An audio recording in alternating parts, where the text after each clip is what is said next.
பிஜேபியை துடைத்தெறிவேன். சவால். மாபெரும் பொதுக்கூட்டம் 2 மாதங்களிலே மாபெரும் பிரம்மாண்டமான பொதுக்கூட்டம் இங்கே நடக்கும். பிஜேபி என்ற ஒரு கட்சி இங்கே இருக்காது. நீ ஆம்பளை இருந்தால் நேருக்கு நேர் வந்து மோது என்று சவாலோடு விடைபெறுகிறேன். நன்றி, வணக்கம். பிஜேபியை துடைத்து எறிவேன். பிஜேபி என்ற ஒரு கட்சி இங்க இருக்காது. நீ ஆம்பளையா இருந்தா நேருக்கு நேர் வந்து மோது. சவால் விடுற பாஜகன்ற ஒரு கட்சி இருக்காது, துடைத்து எறிவேன்னு இவர் சொல்றாரு. சார் யாருன்னு எனக்கு தெரியல. உண்மையாலேயே இவர் யார் அப்படின்றது எனக்கு தெரியாது. இருந்தாலும் பரவாயில்ல, அண்ணன் பேசின விஷயத்துக்கு நாம கண்டிப்பா ரெஸ்பான்ஸ் பண்ணியே ஆகணும். அண்ணன், பாஜகவை எவனாலையும் அழிக்கவோ ஒழிக்கவோ முடியாது. ஏன், மோதியால கூட முடியாது. பாரத பிரதமராக இருக்கக்கூடிய மோதியால கூட பாஜகவை அழிக்க முடியாது. அவரே அழிக்க நினைச்சாலும் அழிக்க முடியாது. அவராலே அழிக்க முடியாதுன்னா நீங்களா யாருன்னு? உங்களாலலாம் என்னென்ன பண்ண முடியும்? அண்ணாமலையின் இயக்கமான வி த லீடர், அந்த இயக்கத்தில் இவருக்கு என்ன மாதிரியான பொறுப்பு வழங்கப்பட்டிருக்கு, என்ன மாதிரியான பதவி வழங்கப்பட்டிருக்கு அப்படின்றதெல்லாம் நமக்கு தெரியாது. ஒரு சில பேர் இந்த ஒரு வீடியோ வைரல் ஆனதுக்கு அப்புறமா இவர் இது மாதிரிலாம் பேசவே இல்லை, இவருடைய வாய்ஸை எடிட் பண்ணியிருக்காங்க, இதுக்கும் அண்ணாமலைக்கு எந்த ஒரு சம்மந்தமும் இல்லை அப்படின்ற மாதிரிலாம் பேசிட்டு இருக்காங்க. இன்னொரு சைடு அவர் பேசுனதுல என்ன தப்பு இருக்கு, பாஜகவை நாங்கள் அழிப்போம், பாஜகவை ஒழிப்போம் அப்படின்ற மாதிரிலாம் அண்ணாமலையின் ஆதரவாளர்கள் பேசிட்டு வந்துட்டு இருக்காங்க. இது ஒரு தெருமுனை கூட்டம் மாதிரி தான் இருக்கு. ஓகேங்களா, தெருமுனை நிகழ்ச்சி மாதிரி தான் இருக்கு. பின்னாடி இருக்கக்கூடிய பேனர்ல ரஜினிலாம் இருக்காரு. இப்போதான் ரஜினி சொல்லியிருந்தாரு, என்னுடைய ஃபோட்டோவை என்னுடைய பர்மிஷன் இல்லாமல் யாரும் யூஸ் பண்ணக்கூடாதுன்னு. பட் இவங்க யூஸ் பண்ணியிருக்காங்க. ஐ திங்க் இது முன்னாடியே ஒரு 10 நாள் முன்னாடியே நடந்த நிகழ்ச்சியாக இருக்கும்னு நினைக்கிறேன். பட் இப்போ இந்த ஒரு வீடியோ வைரலாக போயிட்டு இருக்கு. அண்ட் ஆல்சோ யாரோ ரோட்டில் போகிறவங்களெல்லாம் கூப்பிட்டு இது மாதிரி நிகழ்ச்சிகளில் பேச வைக்க மாட்டாங்க. ஒருத்தர் ஒரு தெருமுனை கூட்டத்திலேயோ ஒரு நிகழ்ச்சியிலையோ பேசுகிறாருன்னா அவர் கண்டிப்பாக அந்த இயக்கத்திலேயோ அந்த கட்சியிலேயோ ஒரு நிர்வாகியாகவோ பொறுப்பாளராகவோ தான் இருப்பாரு. ஸோ இப்படிலாம் பேசியிருக்காரு இல்லையா, இவரும் அண்ணாமலையின் இயக்கத்தில் ஒரு முக்கியமான பொறுப்பில் இருக்கக்கூடிய நபராக தான் இருப்பாரு. சில பேர் சொல்றாங்க இதெல்லாம் அண்ணாமலையுடைய ஒப்புதலோட நடக்கல, தன்னார்வலர்கள் தானாகவே முன் வந்து இது மாதிரியான நிகழ்ச்சிகள்லாம் நடத்தியிருக்காங்க, இதுக்கும் அண்ணாமலைக்கும் எந்த ஒரு சம்மந்தமும் கிடையாதுன்னு சொல்லியிருக்காங்க. அப்படிலாம் நீங்க சொன்னீங்கன்னா யாரும் ஏத்துக்க மாட்டாங்க. ஏன்னா பின்னாடி இருக்கக்கூடிய பேனர்ல அண்ணாமலையின் புகைப்படம் இருக்கு, ரஜினியின் புகைப்படம் இருக்கு. அப்புறம் வி த லீடர் அப்படின்ற ஒரு விஷயத்தை இன்ட்ரோடியூஸ் பண்ணதுக்கு அப்புறமா ஒரு தலைவர்கள்னு, கொள்கை தலைவர்கள்னு ஒரு சில பேரை சொல்லியிருந்தார் இல்லையா, அவங்களுடைய புகைப்படமும் இதுல இருக்கு. ஸோ அண்ணாமலைக்கும் இவங்களுடைய இந்த நிகழ்ச்சிக்கும் அதில் பேசுகிற நபருக்கும் எந்த விதமான சம்மந்தமும் கிடையாதுன்னு சொல்றதெல்லாம் சத்தியமா யாரும் ஏத்துக்கவே மாட்டாங்க. இவருடைய பேச்சுக்கு பாஜகவினர், பாஜகவினுடைய ஆதரவாளர்கள், அப்புறம் என்ன மாதிரி இருக்கக்கூடிய பாஜகவுக்கும் சப்போர்ட் பண்ணுவாங்க, அண்ணாமலைக்கும் சப்போர்ட் பண்ணுவாங்க அப்படின்ற மாதிரி ஒரு சில பேர் இருப்பாங்க இல்லையா, அவங்களும் இவருடைய இந்த ஒரு பேச்சுக்கு எதிராக கண்டனத்தை பதிவு செஞ்சுட்டு வந்துட்டு இருக்காங்க. இப்படிலாம் பேசுறது தப்புன்னு அவங்களும் சொல்லிட்டு வந்துட்டு இருக்காங்க. அஸ்வத்தாமன் இருக்கார் இல்லையா, அவர் இந்த ஒரு வீடியோவை ஷேர் பண்ணி ரொம்ப தன்மையாக தான் கேள்விகள் கேட்டிருந்தாரு. நீங்கள் இவ்வளோ நாள் இந்த கட்சியில் தானே இருந்தீங்க, இப்போ தானே வேற ஒரு இயக்கத்துக்கு வேற ஒரு கட்சிக்கு போயிருக்கீங்க, இப்படி போன உடனேயே இந்த கட்சிக்கு எதிராக பாஜக எதிராக இது மாதிரிலாம் பேசுறீங்களே, இதெல்லாம் நியாயமா அப்படின்ற மாதிரி ரொம்ப தன்மையாக தான் கேள்வியே கேட்டிருந்தாரு. ஆனால் அண்ணாமலை ஆதரவாளர்கள் நாங்கன்னு சொல்லி ஒரு சில பேர் ஓடி வந்து அவங்களாம் உண்மையாலேயே அண்ணாமலை ஆதரவாளர்கள் தானா, இல்லை அண்ணாமலை கூட இருந்தே குழிப்பறிச்சு அண்ணாமலையுடைய அரசியல் வாழ்க்கை முடிவு கட்டுறதுக்காக வந்தவங்களா அப்படின்றதெல்லாம் நமக்கு தெரியல. பட் அவங்களாம் என்ன சொல்றாங்கன்னா, சார் நீங்க பேசுறதெல்லாம் கொஞ்சமாச்சும் நியாயமா இருக்குதா, அண்ணாமலை பாஜக இருக்கும் பொழுது பாஜக இருக்கக்கூடிய தலைவர்கள், பாஜக இருக்கக்கூடிய மூத்த தலைவர்கள்லாம் அண்ணாமலைக்கு எதிராகலாம் பேசினாங்க, அண்ணாமலைக்கு எதிராக அவதூறுலாம் பரப்புனாங்க, கல்யாணராமன்லாம் பண்ணிட்டு இருந்தாரு பாருங்க, அந்த விஷயத்தெல்லாம் சொல்லி இதை மாதிரிலாம் நடந்துட்டு இருந்தது. அப்பெல்லாம் நீங்க அவங்களுக்கு எதிராக ஏதாச்சும் நடவடிக்கை எடுத்தீங்களா, அவங்களுக்கு எதிராகலாம் நீங்க பேசுனீங்களா அப்படின்ற மாதிரி சம்பந்தமே இல்லாம எதுக்கோ எங்கேயோ முடிச்சு போட்டுட்டு இருக்காங்க. அவங்க அப்படி கேட்ட கேள்வி இருக்கு இல்லையா, அது மேலோட்ட பாத்தீங்கன்னா சரியா தான் இருக்கும், கரெக்ட் தானே. கல்யாணராமன் மாதிரி நிறைய பேர் பாஜக இருக்கும் பொழுதே, அண்ணாமலை மாநில தலைவராக இருக்கும் பொழுதே அண்ணாமலைக்கு எதிராகலாம் பேசியிருக்காங்களே, அப்பெல்லாம் பெருசா கட்சி நடவடிக்கை எடுத்ததே இல்லையே அப்படின்ற மாதிரி நமக்கே நினைக்க தோணும். பட் உள்ள போய் பாருங்க, அப்பதான் உங்களுக்கு புரியும். அண்ணாமலை அவர்கள் மாநில தலைவராக இருக்கும் பொழுது இதை மாதிரிலாம் யாராச்சும் பேசும்பொழுது அண்ணாமலையுடைய பவருக்கு, அவருடைய அந்த மாநில தலைவர்ன்ற அந்த ஒரு பவருக்கு என்ன பண்ண முடியுமோ, எந்த அளவு ஆக்ஷன் எடுக்க முடியுமோ அந்த அளவு அந்த மனுஷன் ஆக்ஷன் எடுத்திருக்காரு. எடுக்கலன்னா சொல்ல முடியாது. எனக்கு என்ன புரியலன்னா, பாஜகன்றது ஒரு தேசிய கட்சின்னு அண்ணாமலைக்கு ஆதரவாக இப்போ திடீர்னு கிளம்பி இருக்கக்கூடிய கும்பல் ஏன் புரிஞ்சிக்க மாட்டேன்றாங்க? அவங்க இதெல்லாம் தெரிஞ்சே பண்றாங்களா இல்ல தெரியாம பண்றாங்களா? உண்மையிலே புரியல.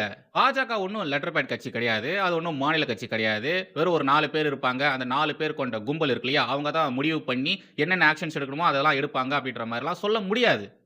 இது ஒன்றும் மாநில கட்சி கிடையாது, தேசிய கட்சி. தேசிய கட்சி கல்யாணராமன் மாதிரியான பழைய நபர்கள் இருப்பாங்க இல்லையா, அதாவது கட்சியில நீண்ட நாட்களாக இருக்கக்கூடிய நபர்களை பாஜக அவ்வளவு சீக்கிரம் விட்டு தராது. முக்கியமா கல்யாணராமன்லாம் பார்த்தீங்கன்னா, ராம் மந்திர் மூவ்மெண்ட்லலாம் ஏகப்பட்ட சம்பவங்கள் பண்ணியிருக்காரு.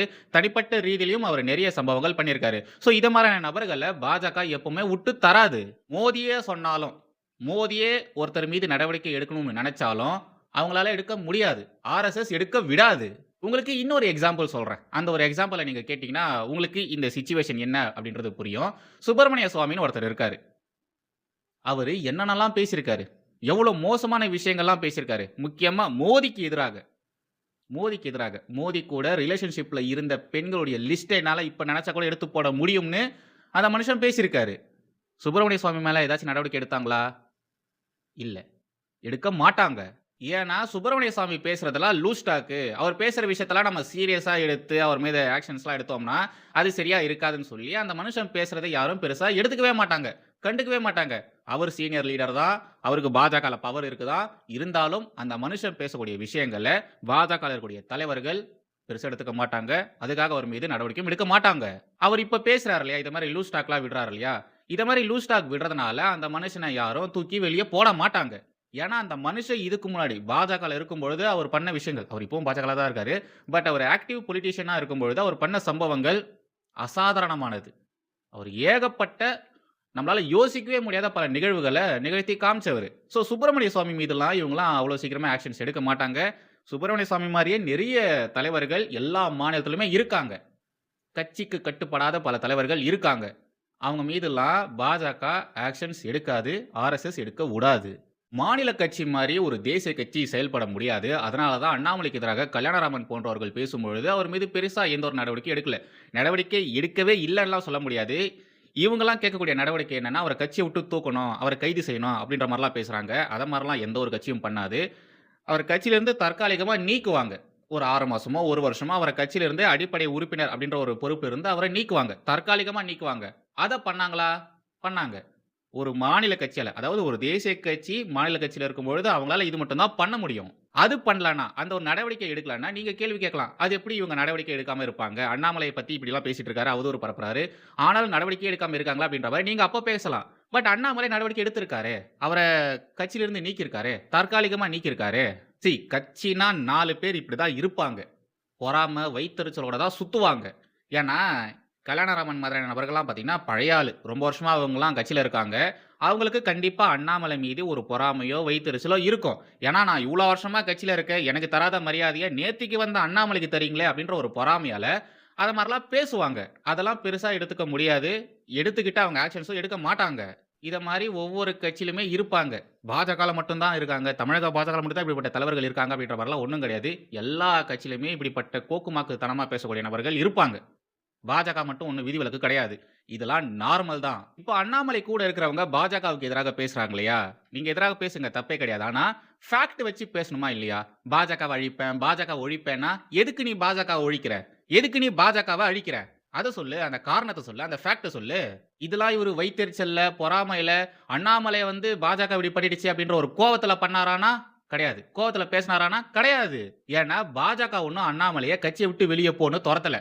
ஓகேங்களா? அண்ணாமலை தான், என்னால இந்த கட்சியில இருந்தேன் ஃப்ரீடமா வேலை பார்க்க முடியாது. நான் தனியா போயிடுறேன். தனியா போனா தான் என்னால ஃப்ரீடமா வேலை பார்க்க முடியும். ஃப்ரீடமா என்னால பாலிடிக்ஸ் பண்ண முடியும்னு சொல்லி, அந்த மனுஷன் அவரு தனிப்பட்ட விதத்துல முடிவெடுத்து வெளிய வந்திருக்காரு. ஸோ, இங்க பொறாமைக்கோ, வயித்தெரிச்சலுக்கோ, கோவத்துக்கோ இடம் கிடையாது. ஸோ, அந்த மனுஷன் ஸ்டேஜ்ல பேசியிருக்காரு இல்லையா? அழிப்பேன், ஒழிப்பேன், ஆம்பளையா இருந்தா நேருக்கு நேரு வா, மோதி பார்க்கலாம் அப்படின்ற மாரிலாம் பேசுறாரு இல்லையா? இது முழுக்க முழுக்க வன்மம். பாஜகவுக்கு எதிராக இருந்த வன்மம். இப்படிப்பட்ட ஒரு சூழ்நிலைக்காக ஏகப்பட்ட கும்பல் காத்துட்டு இருந்தது. அதாவது பாஜகல இருந்து அண்ணாமலை வெளிய போனார்னா, அவர் தனியா ஒரு கட்சி ஆரம்பிச்சார்னா, அப்போ நம்ம அண்ணாமலை கூட இருந்து பாஜகவ எதிர்த்து பேசலாம், பாஜகவ காலி பண்ணலாம் அப்படின்ற மாரிலாம் திட்டம் போட்டு வச்சிருப்பாங்களே, அப்படிப்பட்ட கும்பல், நெறைய கும்பல் இங்க இருக்கு. அவங்க வெறும் பாஜகல மட்டும் தான் இருப்பாங்கன்னு சொல்ல முடியாது. பல கட்சிகள்ல, பல இடங்கள்ல அவங்க இருந்திருப்பாங்க. அவங்க எல்லாருமே இப்ப அண்ணாமலை கூட இருக்காங்களோ, அண்ணாமலை கூட சேர்ந்ததுக்கு அப்புறமா ஆன்டி பிஜேபி, ஆன்டி மோடின்னு அவங்களுடைய தனிப்பட்ட வன்மம் இருக்கு இல்லையா? அதெல்லாம் கொட்டி தீர்த்துக்கிறாங்களோ அப்படின்ற ஒரு சந்தேகம் நடக்கிற இந்த விஷயத்தெல்லாம் பார்க்கும்போது இப்ப வருது. இவரு தமிழக பாஜகவ அழிப்பேன், ஒழிப்பேன்னு பேசியிருந்தா கூட, ஓகே நம்மள மாரி இவருக்கும் தமிழக பாஜக மீது கோவம் இருக்கும் போல சொல்லிட்டு நாம விட்டுறலாம். ஆனா இந்த மனுஷன் தெளிவா பாஜகவ ஒழிப்பேன், பாஜகவ அழிப்பேன் அப்படின்ற மாரி தான் பேசியிருக்காரு. இப்போ அண்ணாமலை பேசின ஒரு பழைய வீடியோவ போடுறேன். அத பாருங்களேன். நேர்மையும் தூய்மையும் இருந்தால் அரசியலே மாற்றம் என்பது நிச்சயமாக சத்தியம். அது நடந்தே தீரும். ஆனால் நீங்க நம்பணும். களப்பணி செய்யணும், உயிரை கொடுக்கணும், வீடு வீடா போகணும், வெறி பிடிச்ச நாய் போல வேலை செய்யணும், வெறி பிடிச்ச நாய் போல. ஒரு வீடு அந்த ஏரியால பாரதிய ஜனதா கட்சியுடைய வாக்காள இல்லாம ஒருத்தனை விடக்கூடாது. போய் கேட்கணும், உட்காரணும், மண்டி போடணும், கேட்கணும், சொல்லணும், சண்டை போடணும். இவ்வளவு விஷயம் ஒரு கட்சி செய்துவிட்டு ஓட்டு கேட்கறதுக்கு நமக்கு என்னங்க கூச்சம்? எப்படிப்பட்ட தலைவனை வைத்திருக்கின்றோம்? எப்படிப்பட்ட தலைவனை வச்சிருக்கோம்? எப்படிப்பட்ட தலைவன்? 21 ஆண்டுகள் ஆட்சியில் இருக்கான். 21 ஆண்டுகள். ஒரு குண்டூசி திருநான்னு கம்ப்ளைண்ட் இருக்கா? குண்டூசி திருடி விட்டான் என்று மோடி மேல கம்ப்ளைண்ட் இருக்கா? எப்படிப்பட்ட தலைவனை வைத்திருக்கின்றோம்? ஓட்டு கேட்கறதுக்கு நமக்கு எதுக்கு சங்கட பண்ணணும்? எதுக்கு சார் சங்கட பண்ணணும்? எதுக்குமா சங்கட பண்ணணும்? ஓட்டு கேட்கறதுக்கு நெஞ்ச நிமிர்த்தி கேட்கணும். ஓட்ட நெஞ்ச நிமிர்த்தி, எப்படி நெஞ்ச நிமிர்த்தி கேட்கணும். தமிழகத்தில் செஞ்சிருக்கோம். மூளை முடுக்கெல்லாம் கட்சி சென்றிருக்கிறது. நம்முடைய நலத்திட்ட பணிகள் செல்லாத இடம் கிடையாது. தாய்மாரிலிருந்து மகளிரிலிருந்து எல்லாத்துக்கும் கொடுத்திருக்கோம். எல்லாத்துக்கும் அள்ளி அள்ளி கொடுத்திருக்கோம். பாரபட்சம் எங்கேயும் பார்க்கவில்லை. அனைவரையும் மனிதர்களாக மதித்து மோடிஜி வேலை செஞ்சிருக்கு. இப்ப அண்ணாமலைக்கு ஆதரவாக பேசுறவங்களா பாஜகவை பிடிச்சி கடிக்கிறாங்க இல்லையா, அவங்கெல்லாம் இதுக்கு பதில் சொல்லுங்க. பாஜகவுக்கு எதிராக அரசியல் பண்றது தப்பே கிடையாது. ஆனா நீங்க ஒழிப்பெல்லாம் சொல்றீங்க இல்லையா, என்ன காரணம்? ஏன் நீங்க பாஜகவை அழிக்கணும்னு நினைக்கிறீங்க? ஏன் பாஜகவை ஒழிக்கணும்னு நினைக்கிறீங்க? அப்படி பாஜக உங்களுக்கு என்னதான் பண்ணிருக்கு அதை சொல்லுங்க. இதெல்லாம் ஒரு பக்கம் இருக்கட்டும், ஓகேங்களா? இப்பதான் மெயின் மேட்டருக்கு வரேன். பாஜகல ஒரு சில பேர் இருப்பாங்க, அவங்களுக்கு அண்ணாமலையை பர்சனலா பிடிக்காது. பர்சனலா அவங்களுக்கு அண்ணாமலை மீது ஏகப்பட்ட வன்மங்கள் இருக்கும். இப்போ அவங்களாம் என்ன பண்றாங்க, பாஜகல இருந்து அண்ணாமலை போனதுக்கு அப்புறமா அண்ணாமலையை பிடிச்சி கடிச்சு கொதறாங்க. உங்களுக்கு சைடில் ஒரு இமேஜ் போடுறத கொஞ்சம் பாருங்க. முக்கிய குறிப்பு: பாஜக ஒருபோதும் துரோகத்தை ஆதரிக்காது. எந்த பிளவும் இல்லாமல் தேசமே தெய்வம் என்ற ஒற்றை நோக்கில் உழைத்து வந்த பாஜகவில் முதல் முறையாக பிளவை உருவாக்கி கட்சியில் இருப்பவர்களை மூளை சலவை செய்வதைப் போல ஏமாற்றி தனது அமைப்பில் இணைத்துக் கொள்ளும் ஒரு பச்சை துரோகியை எந்த காலத்திலும் பாஜக ஆதரிக்காது. நிதின் நபீன், பாஜகவின் தேசிய தலைவர். இந்த விஷயத்தை இப்ப நான் படிக்கும்பொழுது உங்களுக்கு என்ன தோணிருக்கும்? ஐயோ, பாஜகவின் தேசிய தலைவரே அண்ணாமலையை பச்சை துரோகின்னு சொல்லியிருக்காரு, அண்ணாமலையை மன்னிக்க மாட்டேன்னு சொல்லியிருக்காரு அப்படின்ற மாதிரி தானே உங்களுக்கு தோணும். இந்த இமேஜை பாஜகல இப்ப பொறுப்புல இருக்கக்கூடியவர்கள் அவங்க தான் ஸ்ப்ரெட் பண்றாங்க. இதனுடைய உண்மைத்தன்மை என்னன்றதை பார்க்கலாமா? உண்மையாலேயே பாஜகவின் தேசிய தலைவரான நிதின் நபீன் அவர்கள் அண்ணாமலை குறித்து இப்படிதான் பேசியிருக்காரா அப்படின்றத பத்தி கொஞ்சம் பார்க்கலாமா? பாருங்க. அண்ணாமலையை பாஜக ஆதரிக்காது.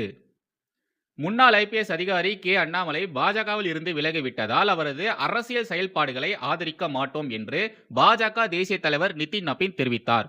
தமிழக பாஜகவின் முன்னாள் தலைவரான அண்ணாமலை அண்மையில் அக்கட்சியில் இருந்து விலகிய நிலையில் வி த லீடர்ஸ் என்ற பெயரிலான இயக்கத்தை தொடங்கியுள்ளதாக அறிவித்தார். அதில் பாஜகவை சேர்ந்த பல்வேறு நிர்வாகிகள் அண்ணாமலையுடன் கைகோர்த்து செயல்பட்ட அமர் பிரசாத் ரெட்டி உள்ளிட்டோர் இணைந்து விட்டதாக அறிவித்துள்ளனர். இந்த நிலையில் அண்ணாமலையின் கட்சி விலகல் அறிவிப்புக்கு பிந்தைய அரசியல் செயல்பாடுகள் தொடர்பாக டில்லியில் செவ்வாய்க்கிழமை இரவு செய்தியாளரிடம் பேசிய நிதின் நபீனிடம் கருத்து கேட்கப்பட்டது. அதற்கு அவர், அண்ணாமலை போன்ற பல இளைஞர்கள் தேசப்பணியில் ஈடுபட கட்சி அவர்களை எல்லா வழிகளிலும் ஊக்குவித்து ஆதரவாக இருந்தது. தனிப்பட்ட எதிர்பார்ப்புகளுக்கு அப்பாற்பட்டதே மக்கள் சேவை. எங்களுடன் பயணித்த காலம் வரை அண்ணாமலையின் கருத்துகளுக்கும் யோசனைகளுக்கும் உரிய முக்கியத்துவம் கொடுக்கப்பட்டது. இப்போது அண்ணாமலை பாஜகவில் இல்லை, சில காரணங்களுக்காக பாஜகவில் இருந்து விலகுவதாக கூறி அதற்கான காரணங்களையும் அவர் விளக்கியுள்ளார். பாஜகவில் உறுப்பினராக இல்லாததால் அண்ணாமலையின் தனிப்பட்ட கருத்துக்களையும் செயல்பாடுகளையும் நாங்கள் ஆதரிக்கப் போவது இல்லை. பாஜகவை பொறுத்தவரையில் கட்சியே பிரதானம், அதன் சித்தாந்தங்களும் கொள்கைகளுமே பெரியவை. தனி மனிதர்களின் உணர்வுகளுக்கு அப்பாற்பட்டு செயல்படுபவரே சிறந்த தலைவராக இருக்க முடியும்.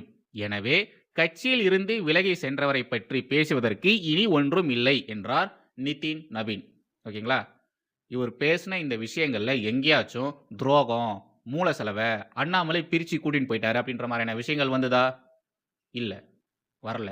அதுக்கப்புறமாவும் இந்த மனுஷன் அண்ணாமலை குறித்து எதுவுமே பேசல. ஆனா அண்ணாமலை மீது வன்மத்தோடு இருக்கக்கூடிய சில பாஜக தலைவர்கள் என்ன பண்றாங்க, அண்ணாமலைக்கு எதிராக இப்படிப்பட்ட அவதூறு செய்திகளை பரப்பிட்டு வராங்க. இப்போ நிலைமை எப்படி தெரியுமா இருக்கு? பாஜகல அண்ணாமலை இருக்கும் பொழுது அண்ணாமலைக்கு எதிரான மனநிலையில் இருக்கக்கூடிய நிறைய பேர் இருப்பாங்க இல்லையா, அவங்களால அண்ணாமலைக்கு எதிராக அந்த நேரத்தில் பேச முடியல. அண்ணாமலை பாஜக இருக்கும் பொழுது அண்ணாமலைக்கு எதிராக பாஜக இருந்தவர்களால பேச முடியல. அவங்களா இருந்தா இப்போ அண்ணாமலை கட்சியிலிருந்து போனதுக்கு அப்புறமா அண்ணாமலையை பிடிச்சு கடிக்கிறாங்க. சான்ஸ் கிடைக்கும் பொழுதெல்லாம் மொத்த வன்மத்தையுமே அண்ணாமலை மீது கொட்டுறாங்க. என்னென்னத்தையும் அண்ணாமலைக்கு எதிராக பேசிட்டு வந்துட்டு இருக்காங்க. அதே மாரி பாஜகல இருந்தவங்களுக்கு பாஜக மீதே ஒரு சில கோவங்கள், வன்மங்கள் இதெல்லாம் இருக்கும் இல்லையா? பாஜக தலைவர்கள் செய்யக்கூடிய காரியங்கள் அவங்களுக்கு பிடிக்காம இருக்கும் இல்லையா? அதை எதிர்த்து கேள்வி கேட்க முடியாம, அதுக்கு எதிராக செயல்பட முடியாம, வேற வழியே இல்லாம எல்லாத்தையுமே சகிச்சுக்கிட்டு பாஜகலயே அவங்கலாம் இருந்திருப்பாங்க இல்லையா? அவங்கலாம் என்ன பண்றாங்க, அண்ணாமலை கட்சியிலிருந்து வெளிய போனதுக்கு அப்புறமா அண்ணாமலை கூட சேர்ந்துகிட்டு இவங்களுக்கு ஆல்ரெடி இருக்கும் பாருங்க பாஜக மீதான வன்மங்கள். அத கொட்டி தீர்த்துட்டு வந்துட்டு இருக்காங்க. எப்படி அவங்க சான்ஸ் கிடைக்கும்போது அண்ணாமலைக்கு எதிராக அவதூறுகள, வன்மத்த கொட்டுறாங்களோ, அதே மாரி இவங்களும் இவங்களுக்கு சான்ஸ் கிடைக்கும்போது பாஜகவுக்கு எதிராக, மோடிக்கு எதிராகலாம் பேசிட்டு வந்துட்டு இருக்காங்க. இத மாரிலாம் பண்றதுனால பாஜகவுக்கு ஏதாச்சும் பிரச்சனையா, ஏதாச்சும் இஷ்யூவானா? கிடையாது. இவங்கள மாரியான பாரசைட்ஸ் இருக்காங்க இல்லையா? இவங்கள மாரியான நபர்களால பாஜகவுக்கு எந்த ஒரு பிரச்சனையும் கிடையாது. ஆனா பிரச்சனை அண்ணாமலைக்கு தான். அண்ணாமலையின் அந்த இயக்கத்துக்கு தான். நாம எப்படி பாஜகல இருக்கக்கூடிய துரோகிகள பாஜக களெடுக்கணும். யார் யார் நல்லவங்க, யார் யார் கெட்டவங்க, யார் யாரெல்லாம் திராவிட கட்சிகளுக்கு முட்டு குடுக்குறவங்கலாம் பார்த்துட்டு அவங்களலாம் களெடுக்கணும்னு பாஜக கிட்ட சொல்லுவோமோ, அதே மாரி தான் இப்ப அண்ணாமலை கிட்டயும் சொல்லணும். அண்ணாமலை கூட இருக்கிறவங்க, அண்ணாமலைக்கு ஆதரவாக திடீர்னு வந்தவங்க, ஒரு பெரிய குரூப் திடீர்னு உருவாகி இருக்கு இல்லையா? அவங்க, இவங்கலாம் உண்மையாலே நல்லவங்களா? இவங்கலாம் மாற்றத்தை விரும்புறவங்களா? உண்மையாலே ஒரு பெரிய மாற்றத்துக்காக தான் இவங்க எல்லாருமே நம்ம இயக்கத்துக்குள்ள வந்திருக்காங்களா? அப்படின்றதெல்லாம் செக் பண்ணணும். கிராஸ் செக் பண்ணணும். யார் நல்லவன், யார் கெட்டவன், யார் துரோகி, யார் எந்த காரியத்துக்காக, எந்த காரணங்களுக்காக உள்ள வந்திருக்காங்க அப்படின்றதெல்லாம் அண்ணாமலை பார்த்து, தவறானவர்கள களை எடுக்கணும். இல்லன்னு வச்சுக்கோங்களேன், இந்த ஊபிஸ்கள் பண்றாங்க இல்லையா? உசுப்பேத்தி உசுப்பேத்தி உடம்ப ரணகலம் பண்ணி விடுறதுன்ட்டு. அத மாரி அண்ணாமலை கூட இருக்கிறவங்க சரியான நபர்களா இல்லன்னா, அவங்க ஊபிஸ்கள மாரியே உசுப்பேத்தி உசுப்பேத்தி உசுப்பேத்தி அண்ணாமலைய ரணகலமாக்கிருவாங்க. அந்த மனுஷனுடைய விஷன கெடுத்து விட்டுருவாங்க. அந்த மனுஷன் தமிழகத்துல ஒரு பெரிய மாற்றத்த பண்ணணும்னு யோசிச்சு வச்சிருக்காரு இல்லையா? அது எல்லாத்தையுமே இவனுங்கலாம் சேர்ந்து சிதைச்சு விட்டுருவானுங்க. அண்ணாமலை அந்த மனுஷன் தனியாளா நின்னு எவ்ளோ சம்பவங்கள் பண்ணியிருக்காரு. திராவிட கட்சிகள கதற விட்டது அண்ணாமலை மட்டும் தான். வேற எந்த தலைவர்களுமே, வேற மற்ற கட்சியை சேர்ந்த தலைவர்கள் திராவிட கட்சிகள கதற விட்டதே கிடையாது. முதல் முறையாக அண்ணாமலை என்ற அந்த ஒரு ஒற்றை நபர் திராவிட கட்சிகள கதற விட்டாரு. முதல் முறையாக இளைஞர்கள் அரசியல் பாதைக்கு வந்தாங்க. அண்ணாமலைய பார்த்து தான் இளைஞர்கள் அவ்ளோ பேரு பாஜக பக்கம் வந்தாங்க. தேசியம், தெய்வீகம் அப்படின்ற மாரி பேசுனாங்க. ஒரு பெரிய மாற்றம் நிகழும். திராவிட கட்சிகளுக்கு எதிராக இங்க ஒரு மாற்று சித்தாந்தம், மாற்று அரசியல்ன்றது இருக்கு. அது நம்மளால மட்டும் தான் குடுக்க முடியும் அப்படின்றத அண்ணாமலை ப்ரூவ் பண்ணாரு. அதுக்காக தான் நிறைய இளைஞர்கள் வந்தாங்க. ஆனா பாஜக மேடம் செஞ்ச அந்த ஒரு சின்ன தப்புனால அண்ணாமலை இவ்வளவு நாள் செஞ்சிருந்த அந்த ஒரு அரசியல், அவரு செட் பண்ணி வச்சிருந்த அந்த ஒரு களம் இருக்கு இல்லையா? அது எல்லாத்தையுமே திரு விஜய் அவர்கள் அழகா யூஸ் பண்ணிட்டு போயிட்டாரு. அண்ணாமலையுடைய வேலைகள் எல்லாத்தையுமே இவர் யூஸ் பண்ணிட்டு போயிட்டாரு.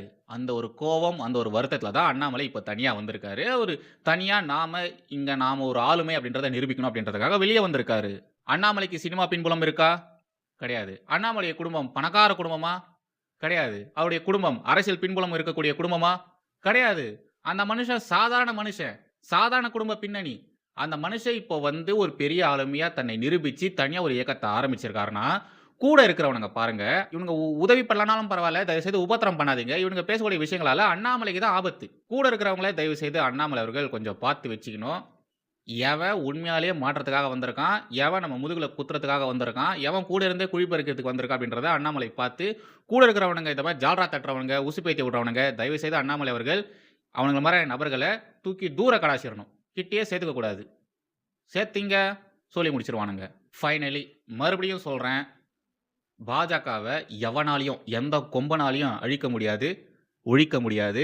இதே தான் காங்கிரஸும் சொன்னாங்க. பாஜகவ காலி பண்ணிடுவோம், ஒழிச்சிருவோம்லாம் சொன்னாங்க. பட் காங்கிரஸுடைய நிலைமை இப்போ எப்படி இருக்குன்றது இந்த நாட்டுக்கே தெரியும். நாட்டில இருக்கக்கூடிய எல்லா மக்களுக்கும் தெரியும். அவங்கள மாரியே தான் மம்தா பானர்ஜி அவங்களும் சொன்னாங்க. அமித்ஷாவ, மோடிய அவங்க பேசாத பேச்சே கிடையாது. இப்போ மம்தா நிலைமை எப்படி இருக்கு? அவங்களுடைய கட்சியே அவங்க கையில இப்போ இல்ல. அதே மாரி தான் அரவிந்த் கெஜ்ரிவால். அவரும் அதே மாரி தான் பேசினாரு. இப்போ அவருடைய நிலைமை எப்படி இருக்கு? அதே மாரி தான் இங்க திமுகவும் பேசினாங்க. திமுகவுடைய நிலைமை இப்போ எப்படியா இருக்கு? நாளைக்கு அண்ணாமலையும் இவங்க பேசின மாரியே பாஜகவ ஒழிப்பேன்னு பேசினாருன்னா, சொல்றதுக்கு கஷ்டமா தான் இருக்கு. பட் இருந்தாலும் சொல்லி தான் ஆகணும். காங்கிரஸ், ஆம் ஆத்மி, திரிணாமுல் காங்கிரஸ், திமுக, சிவசேனா இவங்களுடைய நிலைமை என்னவா ஆச்சோ, அதே மாரி தான் அண்ணாமலையுடைய நிலைமையும் ஆகும். பாஜகவுக்கு எதிராக அரசியல் பண்றது, பாஜகவுக்கு எதிராக பேசுறதெல்லாம் தப்பே கிடையாது. பட் ஃபேக்ட் வச்சு எதிர்க்கணும். ஃபேக்ட் வச்சு அரசியல் பண்ணணும். அண்ணாமலை ஃபேக்ட் வச்சு பாஜகவுக்கு எதிராக அரசியல் பண்ணாருன்னா, கண்டிப்பா நான் அண்ணாமலைக்கு சப்போர்ட் பண்ணுவேன். இது மாரி பண்றதெல்லாம் தப்புன்னு நான் பாஜகவுக்கு எதிராக கூட பேசுவேன். பட் தமிழகத்துல அரசியல் பண்ணணும்னா பாஜக எதிர்ப்பு அப்படின்றத நம்ம கண்டிப்பா பேசியே ஆகணும் அப்படின்ற மாரி இங்க ஒரு ஸ்டீரியோ டைப் இருக்கு இல்லையா? அத அண்ணாமலையும் ஃபாலோ பண்ணாருன்னா, நாம நம்முடைய அரசியல் இருப்ப இங்க தக்க வைக்கணும்னா, பாஜகவுக்கு எதிராக பேசணும்னு அண்ணாமலை எந்த ஒரு ஃபேக்ட்டும் இல்லாம எதிர்க்கணுன்ற ஒரே காரணத்துக்காக எதிர்த்தாருன்னா, ஒண்ணும் பண்ண முடியாது. இத மாரியான குழப்பங்கள் இருக்கு இல்லையா? அண்ணாமலை என்ன பண்ண போறாரு? அண்ணாமலை இப்படி அரசியல் செய்ய போறாரு. பாஜகவுக்கு எதிராக அவர் அரசியல் செய்வாரா? இல்லையா? அப்படின்ற மாரியான குழப்பங்கள் இருக்கு இல்லையா? இந்த குழப்பங்கள் ரொம்ப நாட்களுக்குலாம் ஒண்ணும் நீடிக்காது. அண்ணாமலை அவருடைய இயக்கத்த கட்சியா மாத்துற வரைக்கும், அந்த கட்சியுடைய கொள்கை, கோட்பாடுகள் என்னன்றத அண்ணாமலை அவரே தன் வாயால் சொல்ற வரைக்கும், அதுவரைக்கும் மட்டும் தான் இந்த குழப்பங்கள் இருக்கும். அவர் ஒன்ஸ் அதெல்லாம் வெளிப்படையா சொல்லிட்டாருன்னா, இந்த குழப்பங்கள் எதுவுமே இருக்காது. இவர் பாஜகவுக்கு எதிராக அரசியல் பண்ண போறாரா? இல்லையா? அப்படின்றதெல்லாம் அவர் சொல்லக்கூடிய அந்த விஷயங்கள வச்சு நம்மளால ஈஸியா கணிக்க முடியும். அதுவரைக்கும் நாம எல்லாருமே டயலாமால தான் இருக்கணும். எது சரி? எது தப்பு? எதுக்கு பின்னாடி போறது? எதுக்கு ஆதரவாக பேசுறது? எந்த கருத்து சரி? எந்த கருத்து தப்பு? அப்படின்ற மாரி கருத்தே சொல்ல முடியாத அந்த டயலாமா மனநிலையில தான் நம்ம எல்லாருமே இருக்கணும். கூடிய சீக்கிரம் அதுக்கெல்லாம் முடிவு வரும். அதுவரைக்கும் வெயிட் பண்ணுங்க. வந்தே